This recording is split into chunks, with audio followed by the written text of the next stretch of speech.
हर हर महादेव। आज हम शिव शंभू की पंचम ज्योतिर्लिंग केदारनाथ की पौराणिक कथा का श्रवण करेंगे।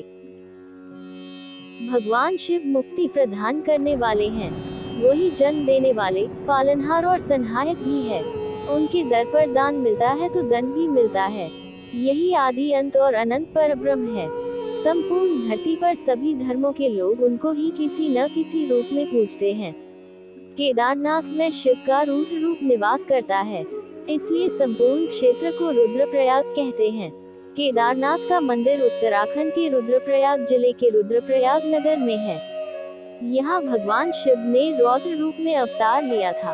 देश के 12 ज्योतिर्लिंगों में सर्वोच्च है केदारनाथ। मानो स्वर्ग में रहने वाले देवताओं का मृत्यु लोक को झांकने का झोंका है। धार्मिक ग्रंथों के अनुसार 12 ज्योतिर्लिंग में केदारनाथ ज्योतिर्लिंग सबसे ऊंचे स्थान पर है। जैसा कि आप सभी को पता है कि शिव पुराण के अनुसार 12 ज्योतिर्लिंग है, जिनमें से 5वां ज्योतिर्लिंग केदारनाथ है, जिसे केदारेश्वर भी कहा जाता है। ये तीर्थ स्थल 4 धामों में से एक है। यह उत्तराखंड राज्य में स्थित है। इसके पश्चिम की ओर मंदाकिनी नदी बहती है। उत्तराखंड के 4 धाम गंगोत्री, यमुनोत्री, बद्रीनाथ और केदारनाथ है, जिसमें केदारनाथ का बड़ा महत्व है। यह पावन तीर्थ स्थल मनमोहक पहाड़ियों से घिरा हुआ है। इस ज्योतिर्लिंग से जुड़ी 2 कथाएं प्रचलित हैं। एक महाभारत और दूसरी कथा शिव पुराण के कोटि रुद्र संहिता में वर्णित है। पहले हम कोटि रुद्र संहिता में वर्णित कथा को जानेंगे। भगवान ब्रह्मा के पुत्र धर्म और उसकी पत्नी मूर्ति के 2 पुत्र हुए थे, जिनका नाम नर और नारायण था। इन्हीं नर और नारायण ने द्वापर युग में श्री कृष्ण और अर्जुन का अवतार लिया था और धर्म की स्थापना की थी।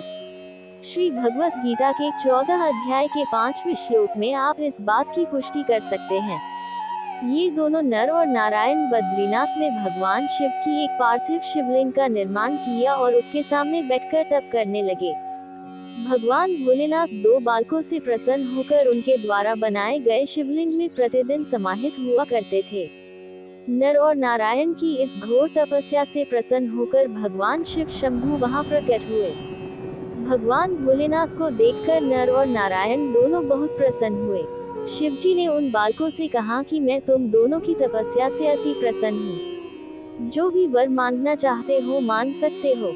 वो दोनों बालक भगवान शिव जी के सामने हाथ जोड़कर विनम्र भाव से कहा, हे प्रभु शिव शंकर शंभू, कृपा निधान, आपके दर्शन ही सब संकटों से तारता है और आपका नाम स्मरण कल्याणकारी है। आप तीनों लोगों का कल्याण करने वाले हैं, अर्थात हम सभी के कल्याण हेतु आप यहाँ सदा के लिए लिंग स्वरूप में विराजमान हो जाए। आज उसी बद्रीनाथ स्थान पर शिव जी साक्षात विद्यमान है। वहाँ 2 पहाड़ी भी है जिनका नाम नर और नारायण है। ऐसा माना जाता है कि केदारनाथ की यात्रा करते समय यदि किसी की मृत्यु हो जाती है तो उसे मोक्ष की प्राप्ति होती है। दूसरी कथा महाभारत काल से जुड़ी है। जब कुरुक्षेत्र युद्ध के दौरान पांडवों ने अपने ही गोत्र के लोगों को मारा था, जिससे शिव भगवान अत्यंत क्रोधित थे।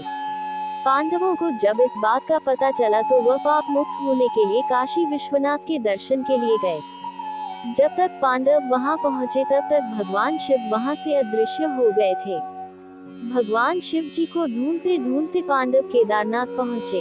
शिव जी पांडवों को दर्शन नहीं देना चाहते थे, इसलिए शिव जी ने अपना वेश बदल लिया। वह बैल का रूप धारण करके पशुओं के झुंड में साथ चल दिए। लेकिन भीम ने भगवान शिव को पहचान लिया और उनका पीछा करने लगे।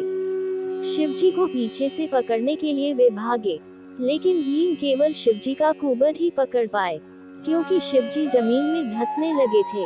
वह कुबर यानी कि पृष्ठ भाग जमीन के ऊपर ही रह गया। पांडव बहुत दुखी हुए। तब पांडवों ने वहां तपस्या की। तपस्या से शिव जी प्रसन्न हुए और आकाशवाणी की उसी पृष्ठ भाग की पूजा अर्चना की जाए और पांडवों को श्राप मुक्त कर दिया। तब से ही उसी पृष्ठ भाग को केदारनाथ के रूप में जाना जाता है। पत्थरों से बने इस मंदिर के बारे में कहा जाता है कि इसका निर्माण पांडवों के पौत्र महाराजा जन्मेजय ने कराया था। यहाँ ऐसा माना जाता है कि जब भगवान शंकर बैल के रूप में अंतर्ध्यान हुए तो उनके धड़ से ऊपर का भाग काठमांडू में प्रकट हुआ। अब वहाँ पशुपतिनाथ का प्रसिद्ध मंदिर है। शिव की भुजाएं तुंगनाथ में, मुख रुद्रनाथ में, नाभि मझेश्वर में और जटा कल्पेश्वर में प्रकट हुए, इसलिए इस 4 स्थानों सहित श्री केदारनाथ को पंच केदार कहा जाता है। यहाँ शिव जी के भव्य मंदिर बने हुए हैं। मेरे चैनल परफेक्ट कहानियाँ को लाइक, शेयर और सब्सक्राइब कीजिए और बेल आइकॉन को दबाना न भूले। Thank you.